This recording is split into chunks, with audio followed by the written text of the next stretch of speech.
Chapter 2. The Discovery Beneath the Mountain. Many years passed. Time moved on. Civilizations grew. The world changed, and eventually it became the early 20th century. High above the land, where the air was thin and the wind howled through jagged cliffs, stood a towering peak known as Blackspire Mountain. Its sharp edges cut into the sky, and its deep caves had remained untouched for centuries. Few dared to explore it, but 3 men did. John Morocco stood at the cave's entrance, gripping a lantern as its light flickered against the stone walls. He was young, determined, and filled with curiosity. Behind him stood his 2 friends, Thomas Reed and Elias Vance. Thomas adjusted his coat, peering into the darkness. "Still time to turn back," he muttered. "This place doesn't exactly feel welcoming." Elias gave a small grin. "That's what makes it worth exploring." John said nothing at first. His eyes were fixed on the cave ahead. Then he stepped forward. "Let's move." The 3 men entered the mountain. The deeper they went, the colder it became. Their footsteps echoed as they moved through winding tunnels, the walls damp and uneven. Water dripped somewhere in the distance. The air felt heavier the farther they traveled. Minutes turned into hours. Then something changed. John slowed, raising his lantern higher. "Wait," he said. Thomas and Elias stopped behind him. "What is it?" Elias asked. John didn't answer right away. He stepped closer to the wall, his light revealing something strange. A thick, black substance was seeping through cracks in the rock. It glistened, almost like it was alive. "What is that?" Thomas whispered. John reached out carefully, his fingers hovering just above it. "I don't know," he said. "but I've never seen anything like it." The substance slowly dripped downward, dark and heavy. "Locust oil," John murmured. "That's what I'd call it."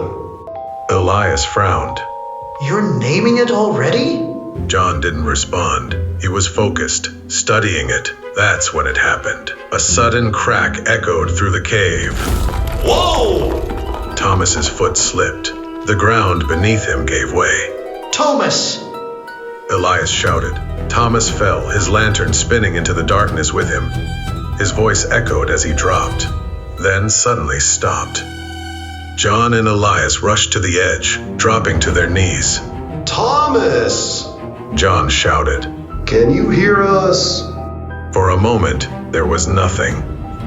Then, Yeah! Thomas's voice called up from below, shaky but alive. I'm okay.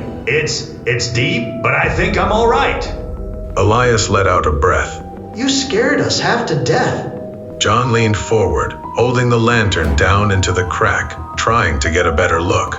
"Stay where you are," John called. "We'll find a way to get you out." He stopped. "Thomas?" Yeah? Came the reply. "Don't move." Why?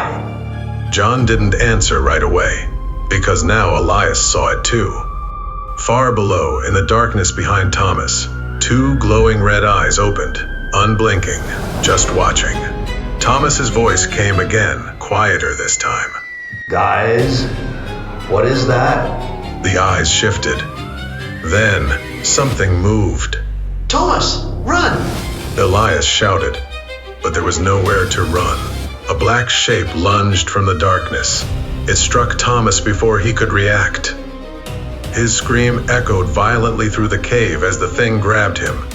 Darkness spread from the point of contact, fast, unnatural, like liquid shadow crawling across his body.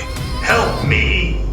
Thomas cried, but his voice began to change, lower, distorted, breaking apart. John could only watch in horror.